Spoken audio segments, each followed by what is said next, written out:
Bonjour les enfants du 21e siècle et bienvenue dans cette nouvelle vidéo qui sera ma première vidéo d'analyse du journal 3 de Gravity Falls. Alors Gravity Falls, si vous ne connaissez pas, c'est une série, un cartoon, créé par Alex Hirsch, qui est fini depuis maintenant 2 ans et qui a eu beaucoup de succès en Amérique notamment, moins en France. Mais voilà, et donc c'est probablement mon cartoon préféré. Et j'ai notamment le journal 3. Alors le journal 3 c'est quoi? C'est une version vie réelle du journal 3 qu'on voit dans Gravity Falls. Et alors là, je vous arrête immédiatement dans cette vidéo. Si vous ne connaissez pas Gravity Falls, partez voir. Parce que vous ne comprendrez rien de cette vidéo. Et parce que Gravity Falls c'est génial, donc allez voir. Mais voilà, hein, ça sert à rien de regarder cette vidéo si vous n'avez pas vu Gravity Falls. Donc, partons tout de suite. Dans ces vidéos, qu'est-ce que je vais faire? Je vais globalement lire ce qu'il y a en anglais pour ceux qui ne parlent pas anglais et traduire les codes. Ça prend beaucoup de temps, mais j'aime bien traduire les codes. Donc voilà. Eh bien, commençons. Alors pour commencer, il y a autour du journal 3 une couverture qui n'est pas là normalement, mais bon voilà. Et cette couverture contient aussi des codes, en plus des plans de tout ce que McGucket a fait, c'est-à-dire le portail, le Gideon Bot, c'est-à-dire le Gideon géant robot, voilà, le Global Wanker. Donc sinon il y a aussi le pistolet qui efface la mémoire.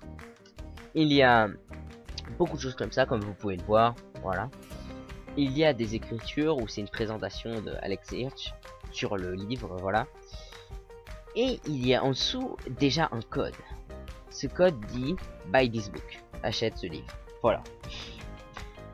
C'est à peu près tout ce qu'il y a à dire sur la couverture. À part... Ah oui, il y a aussi des lettres en bleu. Ces lettres en bleu, si on les met ensemble, ça fait Stay Weird. Stay Weird, c'est-à-dire rester bizarre. Ce qui est bien dans l'esprit de ce livre. Il y a sur la première page, bon en réalité c'est la 3e, voire 4e, mais c'est pas grave. Ad Astra per Aspera. C'est-à-dire, la traduction française je me rappelle plus exactement, mais c'est atteindre les étoiles grâce à du travail acharné en quelque sorte. La page qui suit est le véritable début du journal. C'est les premières observations de l'auteur, où il s'étonne que ça fait déjà 6 ans qu'il étudie les phénomènes paranormaux de Gravity Falls. Et il se demande pourquoi tout est rassemblé ici. On voit aussi qu'il y a des codes. Ce code dit I've been inside your mind, Sexer. I know your secrets. C'est Bill Cipher qui parle et qu'il dit qu'il a été dans son esprit et qu'il connaît ses secrets. La page suivante concerne les globes oculaires ou floating eyeballs et les giant vampire bats, c'est-à-dire les chauves-souris vampires volants. Où ça te dit quelques infos dessus. Vous me demanderez dans les commentaires si vous voulez plus d'infos sur certaines pages que je vous dis. Ensuite, celle encore après parle des gnomes. En français, je pense que c'est aussi la traduction. Bref, on voit notamment dans tout ce livre que l'auteur écrit toujours en noir, Dipper en bleu, Maple en rouge, et parfois sous-écrit aussi, je ne sais plus exactement à quelle heure. Cependant, en haut, on peut voir un code. Ce code dit They're too dumb to possess. I've tried. Ce qui veut dire ils sont trop débiles pour être possédés. J'ai essayé. C'est à nouveau Bill Cipher qui parle. Et d'ailleurs, depuis le début, les codes que je vous dis sont en Combine Cipher, c'est-à-dire l'un des 3 codes utilisés dans ce livre. La page suivante parle de portes maudites. Dites-moi si vous voulez que je détaille les pages comme celle-là que je ne vais pas détailler, parce qu'il n'y a pas de code dessus. Donc si vous voulez que je détaille ce genre de page, dites-moi quelle page vous voulez que je détaille dans les commentaires et je le ferai. Je vais beaucoup détailler la page après parce qu'il y a beaucoup de choses à dire et notamment beaucoup de codes. Donc, la page d'après s'appelle Myself. C'est une biographie de l'auteur. Et il y a 2 codes, ou du moins 2 endroits avec du code, qu'on va traduire tout de suite. Le code en bas dit Birthday June 15th, Death Day sooner than you think. C'est-à-dire anniversaire le 15 juin, jour de mort plus proche que tu ne le penses. Voilà, c'est pas creepy. Et le deuxième, celui qui est en haut de la page de droite, Little Casey, What a Dream, Elder Hand and Mother Scream. c'est-à-dire petite Cathy, quel rêve.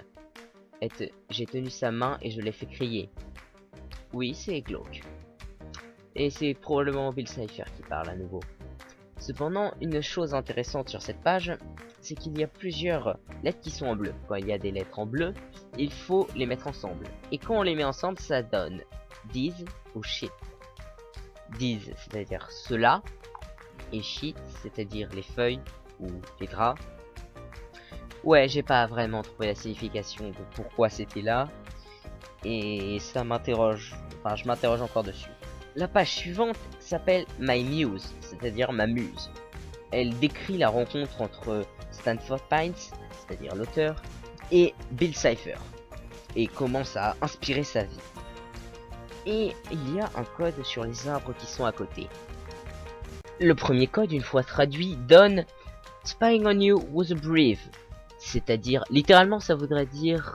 ouais, littéralement ça voudrait pas dire grand chose. Mais ce qu'il tente de dire, je pense, c'est que c'était extrêmement facile de l'espionner. Et le deuxième, There were eyes inside the trees. Il y avait des yeux dans les arbres. C'est pareil, au rapport à l'espionnage, etc. La page d'après est celle sur Mothman. C'est-à-dire, c'est pas une chauve-souris, c'est un papillon de nuit en quelque sorte. Enfin bref. Et sur les Beard Cubs, qui sont aussi assez étranges, et le Portal Potty, c'est-à-dire le toilette de téléportation, un portail dans les toilettes. La page encore après parle des Scampfire, de Kill Billy, de Susgitos et Steve. Encore une fois, si vous voulez que je détaille, dites-le moi dans les commentaires. Encore après parle de The Invisible Wizard, qui est probablement une référence à l'épisode avec Omebol et convaincu qu'il y a un sorcier invisible dans le placard. An invisible wizard, really Dipper. Alors que c'est en réalité juste Dipper et qui a construit une lampe qui permet d'agrandir et de rétrécir les objets. Et donc oui, dans ce journal, il affirme que ça existe. Sur la page de droite, il y a marqué, il parle de The Abominable Brewman et Barth Fairies, c'est-à-dire l'abominable homme frère, enfin bro, c'est dur en français, et les fées qui vomissent. Sur la page d'après, il parle des léprechauns, qui sont dans le folklore irlandais, je pense que vous connaissez, et sauf que là, c'est pas des léprechauns, mais des léprocornes. C'est, voilà, avec les licornes. Et notamment, il y a un code dessus, voire même deux codes. Le premier code dit Watch Out, c'est du Caesare plus 3 cette fois. Et... non, du moins 3. Oui, c'est du moins 3. Et l'autre dit Kill Me Please. C'est rapport à la page, si vous voulez plus d'informations. Encore une fois, dites-le dans les commentaires. Et c'est déjà la fin de cette première vidéo analyse du journal 3 de Gravity Falls. J'ai globalement fait aller 13 pages, truc comme ça. Vraiment, dites-moi ce que vous en pensez dans les commentaires. Si ça vous a plu, n'hésitez pas à vous abonner, à partager, à mettre le pouce bleu, vous connaissez. Et ce sera tout pour cette vidéo, alors bye comme on dit dans le milieu. Remember, reality is an illusion, the universe is a hologram. Bye, gold. Bye!